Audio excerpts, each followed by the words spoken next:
হাজতে থাকাকালীন আমাদের তো কোনো সংবাদ পৌঁছায়নি, কিন্তু তখন আমরা শুনতে পাই যে সিজফায়ারটা ঘোষণা করা হয়েছে এবং হতে যাচ্ছে।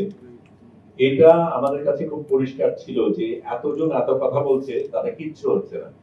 এটা অ্যাকশনের সময়, এটার কোনো বিকল্প নাই। আমরা আমাদের দেশে যেটা করেছি, জুলাই অভ্যুত্থানের সময় যেমন রাস্তায় নেমেছি, আন্দোলন করেছি, এরকম একজন স্বৈরাচারকে আমরা হটাতে পেরেছি। এখানেও সেই জিনিস আন্তর্জাতিকভাবে সেরকম একটা জিনিস করা দরকার। আমাদের একেবারে আক্ষরিকভাবে ফিজিক্যালি নিজের দেহ দিয়ে আমার কোনোভাবে ইন্টারভেনশন করার প্রয়োজন আছে, এটা মনে করেছি। এই প্রশ্নটা করেছিলেন, আমরা এখানে যারা যারা ছিল তাদের অনেকেই এর আগে গাজায় ছিল, তাদের উপর অত্যাচার হয়েছে, তারা সেই অত্যাচার সহ্য করার পরে আশেপাশের মানুষ মারা গেছে, তারপরেও কিন্তু এই মানুষগুলি যাত্রাটা করেছে। এবং আমরা একটা জিনিস করেছি আপনার প্রশ্নের উত্তরে, এই অসাধারণ কিছু ব্যক্তি একসাথে হওয়ার কারণে আমরা যে সিদ্ধান্ত নিয়েছি যে আমরা এখন আন্তর্জাতিক ভাবে একটা নেটওয়ার্ক দাঁড় করাবো।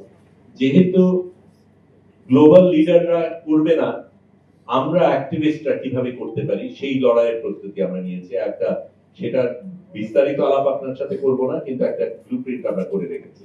এবং আমরা ফেরার আগেই আমরা সিদ্ধান্ত নিয়েছি যে আবার আমরা যাব এবং 1000টা জাহাজ যাবে।